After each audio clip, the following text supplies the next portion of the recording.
Asal sing hade bagi nu endek ka Mekah kuari besi engke mabit di Mina moal simpan kuari teh eta Mina jadid eta mah teu sah ta mabit di dinya. Ulama Mekah ge nu asli mah ngatesahkeun, di Jawa Timur nu asli mah ngatesahkeun.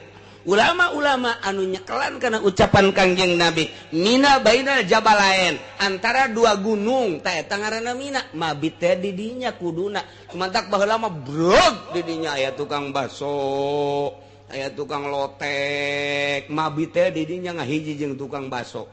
Jeung tukang lotek bari nungguan mabit datang ka nisful lail. Kuari mah diburak-burak, Pan.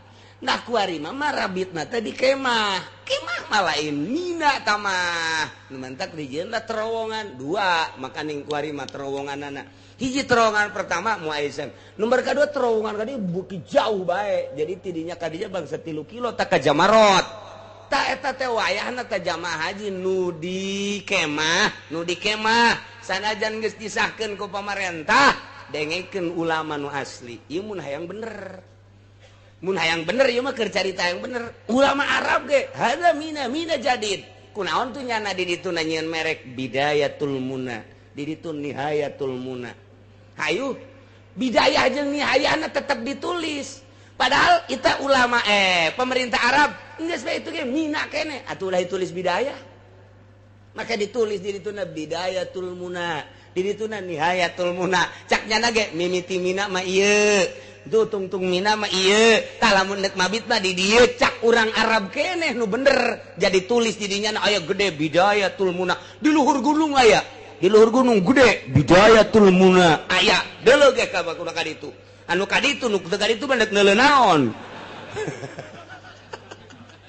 aya nyana ge nyieun mah nyieun lantaran geus teu katampung dibejakeun ku sungu di Arab ya ada muna jadid tetep bae nyanana ge nyanana urang ditu lamun deuk mabit kadinya bae belon teh coba atuh nu belon urang Indonesia nu kabobodo geus di dieu bae jariweuh meureunana jauh lamun terus-terusan mabit di dinya tah mabit di kemah mayardam embe hiji embe tamatu hiji embe teu mabit di Mina bongan di kemah bae hiji dua dipencit di ditu lain di dieu sing ada cenah aing mah dua tak embe engke bae dipencit bari eka anak aing blon sia mah tuh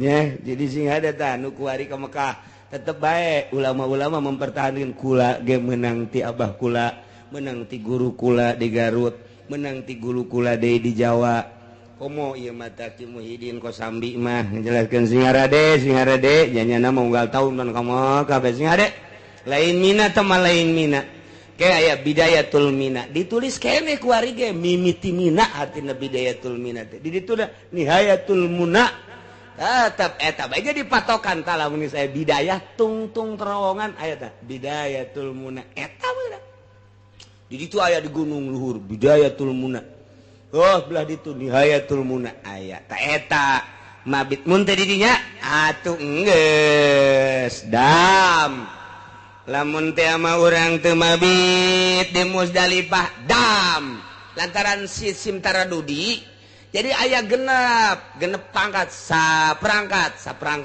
2 perangkat 3 perangkat 4 perangkat 5 perangkat 6 perangkat bahkan lamun 7 mah muasasana bisa dasang ka 10 teh eta lamun awal biasana diberangkatkeunna jam 10 datang ka Musdalifah atau jam 9 ngan kuari mah taradudi mah ngahiji di Mina nu datang jam 9 nu datang jam 10 nu datang jam 12 nu datang jam 1 nu datang jam 2 nu datang jam 3 ngahiji bae di Mina ayang ke bendera Indonesia ngaranna karangkeng tek we di dinya tah nu terakhir mah kadang-kadang anu datang ka jam anu nomor 11 mobilna nomor 12 tah mobilna tah eta teh biasana datang ka dieu subuh teu mabit tadi Musdalifah teu mabit tadi Musdalifah teh teu mabit datang ka Musdalifahna subuh na eta teh embe hiji itu cenah camaja urang mah teu nyaho ieu darurat meureunna nanti mah keur carita mun ku sia didaruratkeun kos kitu embung mayar embe atuh olos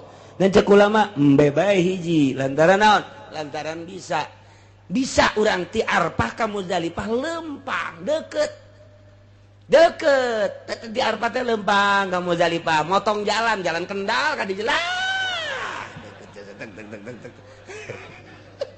jekes ulang ku teu ngupayakeun lempang nungguan mobil darurat jadi leungit mantak lawan atuh lempang jadi deukeut sama kadinya kulantaran udah teu ngupayakeun lempang teu darurat embe hiji berarti ti Mina ti Muzdalifah ka Mina deukeut jasa tama deukeut artina paling ge 3 atau 4 kilo deukeut jasa masyaallah pulang balik bae eta karyawan ka imah ka pabrik kana sabaraha kilo jak kuateun kunaon atuh aya ti Muzdalifah ka Mina eta teh deukeut lamun kamari nyaritakeun masalah cobaan ka ahli-ahli Mekah khususna ahli Madinah yakni orang Arab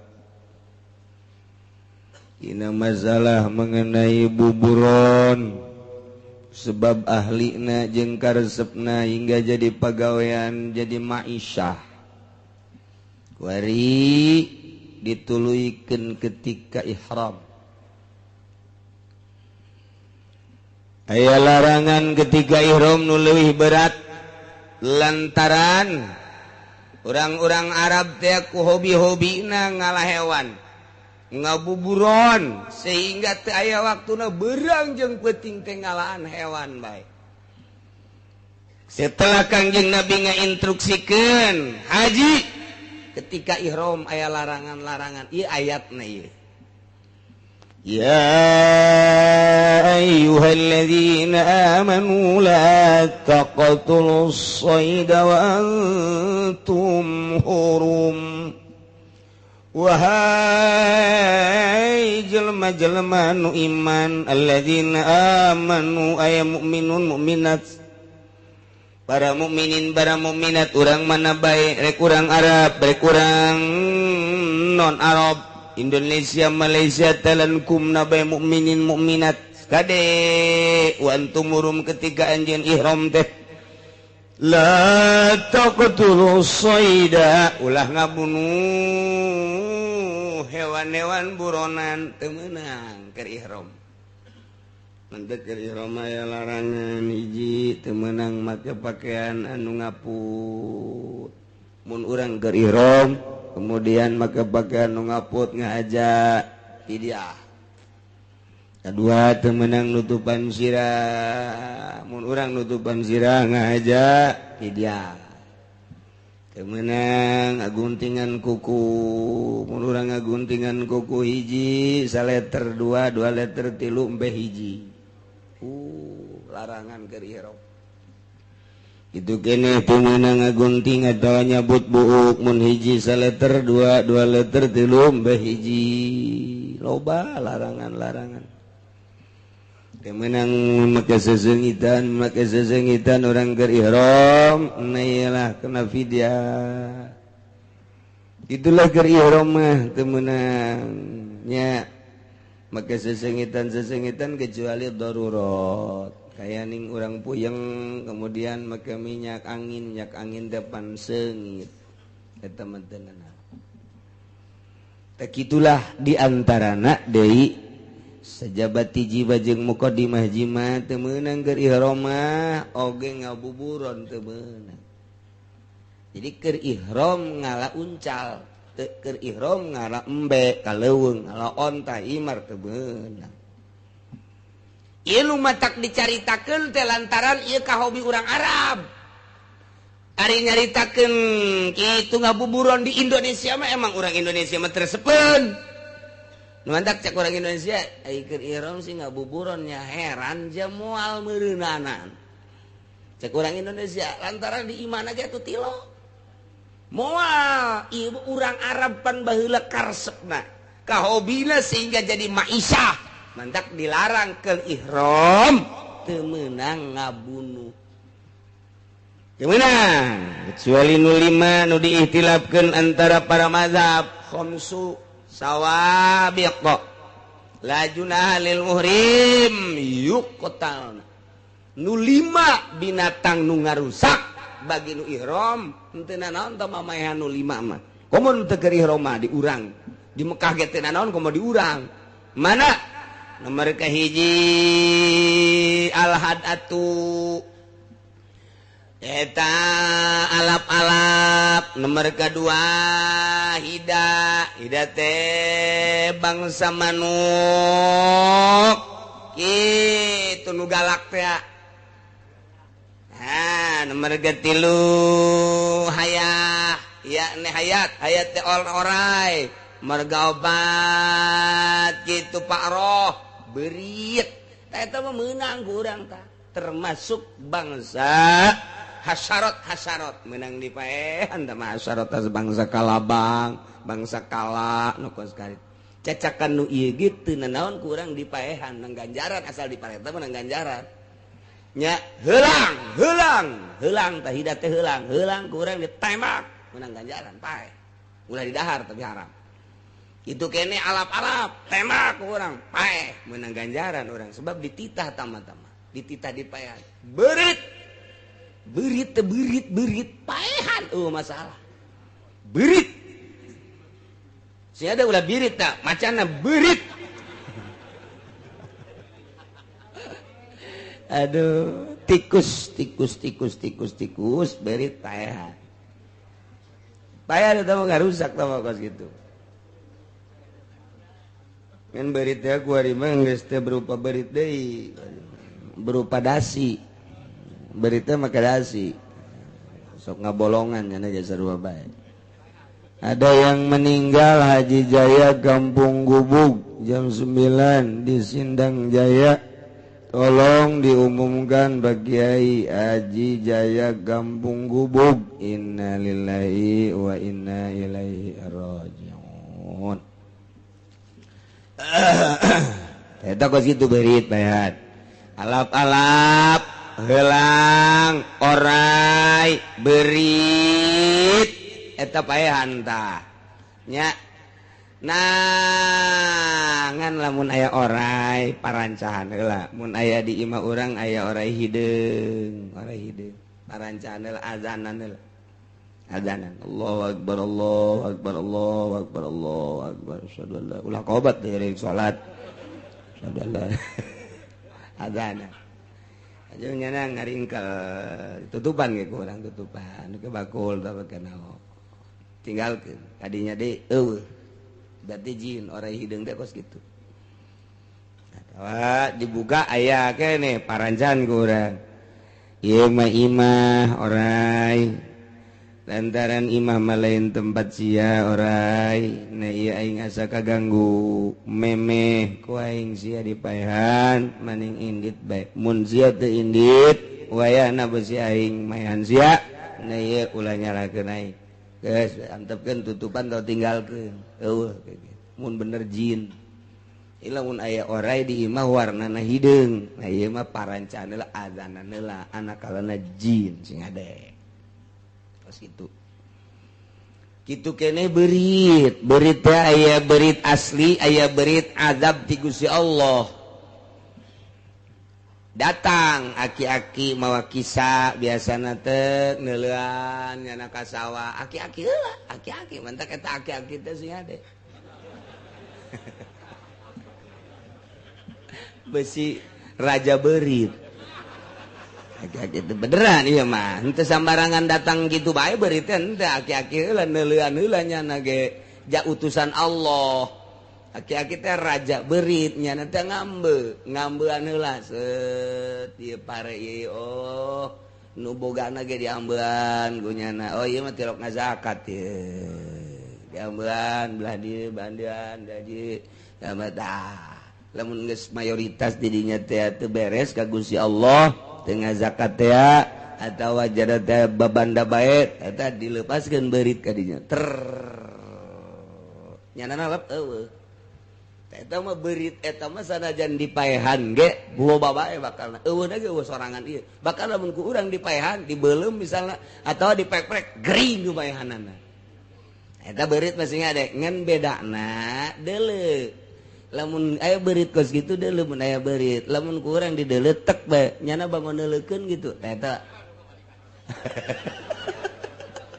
eta berarti ulah dipayan mah lain sambarangan berit eta kos gitu sia deh eta mah beda eta mah geus kos gitu bae eta mah asal urang tewak hiji delekeun ku urang nyana gitu lain berarti geus ya maling dikasaukeun swadaekna sia aing sieun heuleuh sia berit eta kos gitu ge eueuh sorangan lamun urang kitu bisa neuleuh di alam eta aya nu teu neuleuh mah teu dibawa pakai kisah dibawa engke nya berangkat deui misalnya ti Karawang ka mana ka Cianjur naik mobil biasanya naik mobil ngobrol biasa juga urang itu lamun nu nyaho di alam eta engke nya turun di pasawahan teu di amban heula kitu bae sunnatullah ini dikirim berangkat ke Tangerang ke Cikupa kesempatan pasar kemis mente jauh sawah ieu beaku pabrik kos gitulah berit dipayahan mah masalah teu doraka teu naon ngan eta balantaran keur ngazab sok malik ka urang kos keong sarua bae keur diazab ku Gusti Allah pa kos kitu nya ieu alap-alap helang orai eta mah sunah malah dipayaan nya lajuna halil muhrim gitu yuktalna dipayaan nu 5 teh dosa kanu ke ihram ge komo nu lain nu ihram nya eta lah nu 5 eta mah hasyarat ge hasyarat kurang sunah dipayaan hasyarat teh binatang-binatang anu di taneuh nu sok hiburan eta binatang-binatang geus dipayaan masalah ikeur carita syariat iyalah keur carita syariat nah ieu keur ihram ihram teh sing ade ieu kulantaran kuari mah ieu jadi ngaji manasikna kadang-kadang atuh didadak pan aya santri mah datang ka bab haji diaji beda ku santri mah teu ka Mekah teu naon diaji ke tamat balik deui diaji deui gitu ketika ka Mekah bae tinggal muka doang teu ja puyeng cek janten teh ngaji da puyeng ngan geus pernah diaji kan aya di lembur mah di lembur ngadadak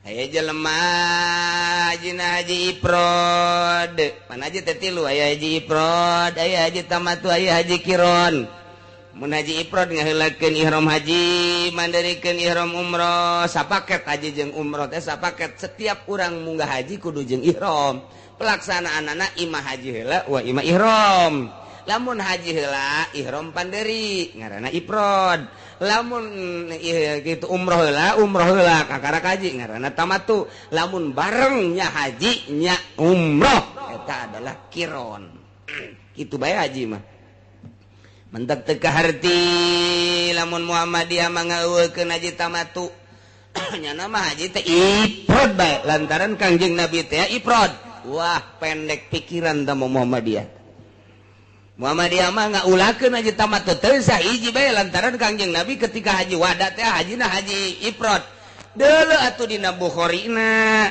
aya sahabat bebeja ka Kangjeng ya Rasulullah pan abdi mah ieu deuk umroh bae heula ti heula aju abdi mah deuk buka lantaran abdi mah boga kasakit cak Kangjeng Nabi laharat silahkeun deuk umroh heula mah tuh abdi mah deuk nuturkeun Gusti Rasul bae cek Gusti Rasul Tuhan deuk naon ulama atuh ihramna ihram haji mah ifrad berarti pan Siti Aisyah di dinya ceurik kunaon Aisyah ceurik aduh cenah kula mah ieu kumaha ieu nggunaon ku kumaha kunaon atuh cenah ieu mangkaning keur ihram aju ieu head atuh head si ceurik jak Kangjeng Nabi teh biasa anak Adam awal kudu head aja itu kumaha teruskeun ihramna ulah jadi masalah aju atuh terus uku pula salat terus ka Muzdalifah terus ka Mina geus bae jadi haji mah teu boga wudu ge boro-boro teu boga wudu bugu head ge jadi munggah haji mah head bae ge jadi mantak ulah bingung ku babacaan munggah haji mah Ulah bingung aduh cenah kiai kula mah kumaha ieu. Naon? Untuk bisa babacaan anak head ge meunang. Head maca naon coba head. Ayo sia. Oh cenah ngeunah-ngeunah mah jeung kiai mah dasar teluk babacaan sia mah. Itu masalah. Datang ke Arfah. Batur mah istighfar 1000, kulhus 1000 dan baca-baca nu lain deui. Nyana ba datang ke Arfah. Salat lohor henteu. Asar ge henteu. Lewat terus. Udang-udang Isya di kamana nih? Oi, Muzdalifah. Oh, Muzdalifah. Ya aing kodo heula. Kodo zuhur, kodo asar. Ieu keur carita. Itu ke Muzdalifah, datang ke Muzdalifah, batur mulung batu, SD. Ieu budak moal aja sih. Diudangan mulung batu siang geus aing moal mulung batu aing. Ka mana ya? Ka Mina, ayo ka Mina. Datang ka Mina batur jumrah. SD. Ayo diudangan euy. Sia. Di kemah ieu eta sih aing mah jumrah. Aing ke bae penting. Jumrahna. Sekaligus aing malah pokona mah penting akobah jeung sakabehna bae geus lah. Isu pentingna. Eta kos kitu teh jadi teh munggah haji mah babari jasa. Babari jasa munggah haji mah HS bae ge jadi. Tah cak mah HS mantep ya.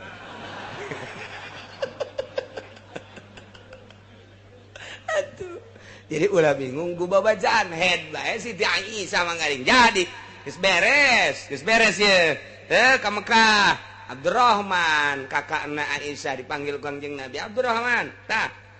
Aisyah teh pantacan umroh, kuari umrohkeun, geus haji heula, beres haji, nyana geus sehat, geus tawaf ifadah, berarti geus suci. Tawaf ifadah, sa'i, beres. Kuari umroh, Abdurrahman kakana, anterkeun ka ditu, ka Tanaim. Nah, anterkeun.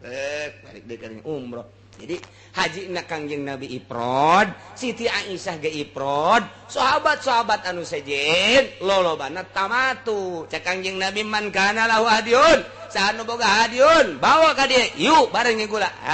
Urang ifrad, nu sejen sahabat anu tamatu. Bahkan aya nu saurang abdi mah landek dihijikeun bae lantaran ieu mah darurat. Mangga bae cak Kangjeng Nabi. Nu saurang mah dikironkeun nya haji nya umroh deuk gegeraan balik.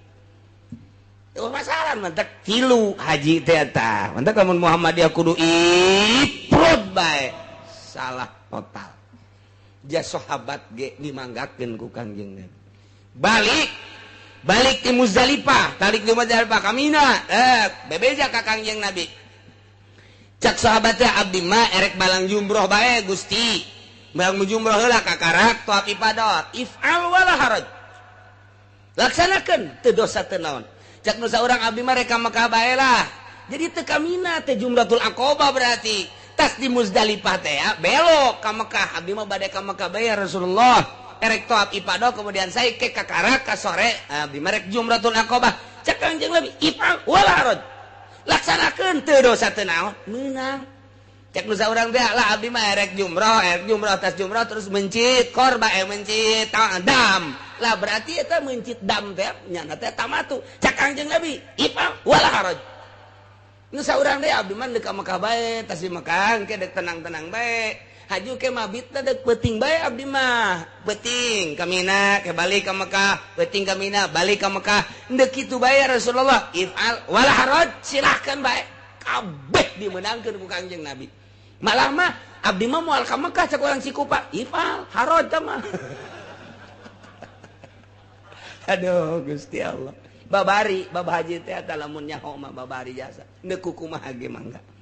Asal sing hade bagi nu endeu ka Mekah kuari besi engke mabit di Mina moal simpan kuari teh eta. Mina jadid. Eta mah teu sah ta mabit di dinya. Ulama Mekah ge nu asli mah ngatesahkeun. Di Jawa Timur nu asli mah ngatesahkeun. Ulama-ulama anu nyekelan kana ucapan Kangjeng Nabi, Mina bainal jabalain, antara dua gunung, teh eta ngaranna Mina, mabit teh di dinya kuduna. Kumantak baheula mah brog di dinya aya tukang baso, aya tukang lotek mabit teh didinya ngahiji jeung tukang baso jeung tukang lotek bari nungguan mabit datang kan ispul lael kuari mah diburak-burak pan nah kuari mah rabitna teh di kemah mah lain mina tamah nu mantak dijieun da terowongan dua makaning kuari mah terowonganana hiji terowongan pertama muaizan nomor kedua terowongan kadi bukit jauh bae jadi tidinya kadinya bangsa 3 kilo tak ka Jamarot tak eta teh wayahna teh jamaah haji nu di kemah sanajan geus disahkeun ku pamarentah dengekeun ulama nu asli ieu mun hayang bener ieu mah keur carita yang bener ulama Arab ge hada mina jadid kunaon tuh nyana di ditu nanyeun merek bidayatul muna di ditu nihayatul muna hayu bidayah jeung nihayahna tetep ditulis padahal ita ulama pemerintah Arab geus bae itu ge mina keneh atuh ulah ditulis bidayah maka ditulis di dituna bidayatul muna di dituna nihayatul muna cak nyana ge mimiti mina mah ieu tuh tungtung mina mah ieu tah lamun neuk mabit mah di dieu cak urang Arab keneh nu bener jadi tulis di dinya aya gede bidayatul muna di luhur gunung aya di luhur gunung gede bidayatul muna aya deuleu ge ka bakuna kaditu anu kaditu nu teu kaditu mah neuk neuleuh naon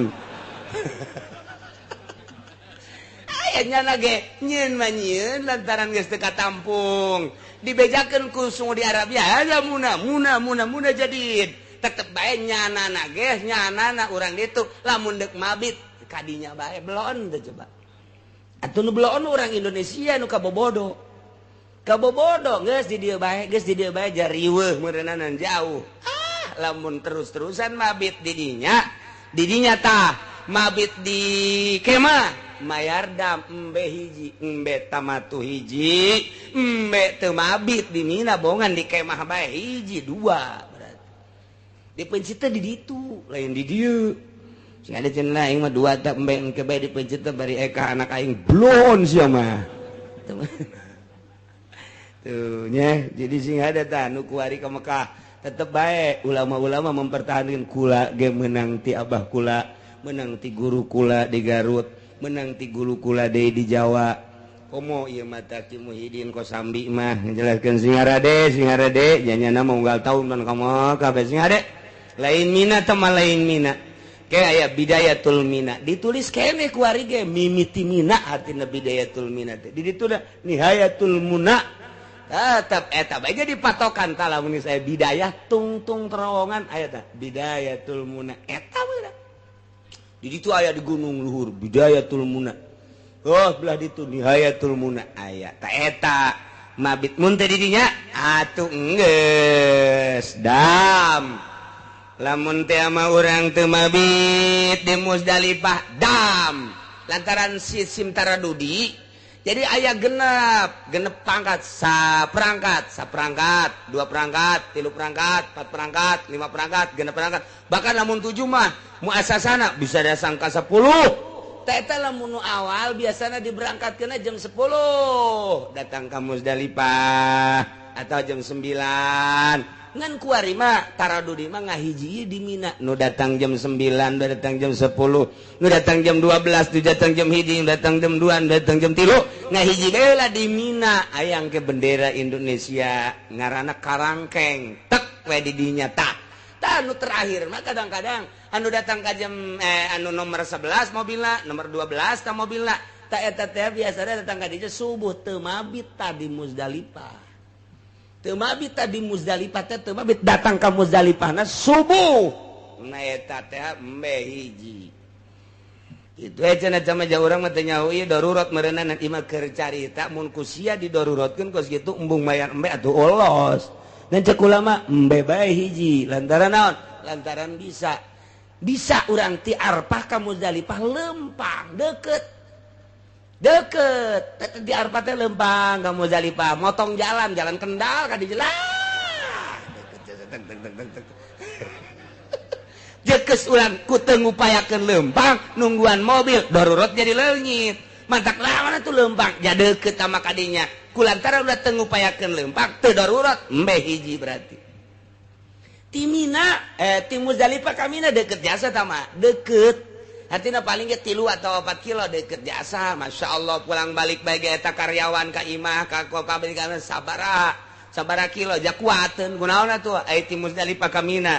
Nah eta teh deket. Lamun sampaikan ke urang baik gitu tapi tambah jumroh masalah tambah sekadar jumrohtul Aqobah doang kan tanggal 10 mah muru afdol doang nusok loba nu muara rawat ya muara rawat pernah bahasa sebarang ratusan pernah ribuan eta mah geus rahasia Allah bae geus didinya lantaran muru afdol pada desak-desak waktu duha mulai di jam 7, jam 8, jam 9 wah macet jelema didinya kok bisa gitu sih lantaran mazhab Hanafi kudu jam sakitu bae mantak eta mazhab Hanafi memaksakeun jeung Maliki teh kudu didinya bae lantaran perbedaan jeung urang Aisyah Syafi'i mah kira-kira atuh make waktu Abdul mangga nya nama wajib kudu jam sakitu urang mah kan henteu geus Abdul doang daripada macet mendingan engke bae dioper ka asar macet keneh poe eta mah engke bae ka peuting masalah geus jam sababaraha ge malah manini mah aing moal jumroh mayar bae ka kepalana aduh masalah teh jumroh teh naon gitu naon sakabehna tanggal 10 teh jumroh tanggal 11 teh jumroh tanggal 12 teh jumroh tanggal 13 teh jumroh aing mah mayar bae moal kudu jumroh masalah tah aing mah mayar moal jumroh moal masalah mencit embe babari jasa ditanya saya hendak jumrah moal aku nanti capek moal ngulikeun moal aku nanti teu boga duit gas aja nek nanti di Mekah ieu mah embe beres Masya Allah babari jasa kan ulah diomongkeun atuh ka batur mesti merli embe kabeh keur carita ngaji babari tah bab haji mah nah iyalah beres jumrah urang jumratul Aqobah tahalul ngaranna tahalul awal seluruh paharaman haji geus jadi menang kecuali hiji jima doang nu can menang jima doang teh nu can menang ai perkara beneran terjadi blon jasa ieu ulah keur di Mekah bae kiai cenah aya masalah naon masalah naon lamun urang mantos di jumrah kemudian tahalul eta geus tahalul awal can tawaf ifadah jadi can boga haji gede itu teh kakarak tahalul awal ngaranna mun salam kakarak ulu salam ka katu doang can ka kenca oh nya aju naon nu diharamkeun kabeh geus halal kecuali jima ieu mah aya jamaah urang mana urang Tangerang na mana deukeut kiai ge cenah deukeut tetanggana nu mana naon ieu ieu kakarak tahalul awal jima kumaha tah ah sia macam-macam di mana jimana sakieu gunung dibawa ka sisi gunung buku eta Masya Allah jelema ku teu kuat teuing meureunnya sakitu loba jelema pan ribuan eta kudu mawa ka sisi gunung keneh bae ya Allah geus teu perlu mandi heula meureun tah mah geus dicokot parduna bae geus eta kumaha tah rusak tah haji tah rusak ieu terjadi urang Tangerang ieu Tangerangna urang Pasar Kemis beneran kecamatan doang lain tetangga aing tapi aduh Masya Allah ayah baik dan kas gitu Masya Allah setan eta di Mina teh ayat merek mawadi'us syayatin ieu tempat setan sebab baheulana Kangjeng Nabi Ismail ditungtun ku Kangjeng Nabi Ibrahim pas di jumrah di dinya teh cak Kangjeng Nabi cak setan teh Ibrahim nya aya bapak kudu mencit anak bohong eta ngimpi nyokot batu Kangjeng Nabi Ibrahim bismillahirrahmanirrahim Rajman lisyayatin bismillah Allahu Akbar joger jumratul Aqobah jadi tak pelebah dinya ya setan baheula tah jumratul Aqobah teh setan tah baheula di dinya timpah ku Kanjeng Nabi Ibrahim bismillah Allahu Akbar rajman lisyaitan kalawan nyebut jenengan Allah Allahu Akbar aing ngabalang setan joger jadilah jumratul Aqobah teu meunang ku ari setan sia ditimpa sia ku aing ulah geus lain setan deui ku ari orang Turki keur can kuari can kos ieu keur baheula mah bisa keneh ka dinya pan naik kana ka dinya nyekel sendalnya nah dicekel mun sakurang mah setan sia urang Turki tah mah aju urang Indonesia mah pan nurutan malulu geus teh nyaho kaler kidul pajar bener dituturkeun deui ku urang Cikupa setan sia wah dasar urang Cikupa blon tapi nugol karena itu mah. Ya Allah ya Rabbi, tungtun deui datang ke Jumatul Wusta. Nah, kuari mah ngabisiki ka Kangjeng Nabi Ismail. Mainnya ya Bapak kudu naon gitu ngaranna mencit anak. Oh ti dituna. Oh ti dituna berarti Bapak bawa impianana. Nyokot Kangjeng Nabi Ismail. Bismillah. Allahu Akbar. Rajban lu setan. Syukur ditimpa ku Kangjeng Nabi Ismail. Bapak Aiman, Nabi, Rasul, impiana bener. Goblok sia setan. Jadilah wusto. Nu kuari ku urang tah dibalang teh. Bismillah Allahu Akbar. Wusto teh ta eta teh Kangjeng Nabi Ismail baheula timpahanana tah. Teu meunang di setan-setan geus. Ibadah kuari mah. Geus ibadah. Jadi aya 3 engke di ditu. Nah, tanggal 10 mah eta doang hiji tah Aqobah. Tanggal 11 mah engke di ditu tuh. Ula wusto Aqobah, ula wusto Aqobah. Nah iyalah Aqobah nu deket ke Mekah kaditun mentak lamunnya homa madep kiblat deket ieu Aqobah mah sabelah tadina kitu kuari mah jadi biasa kabeh.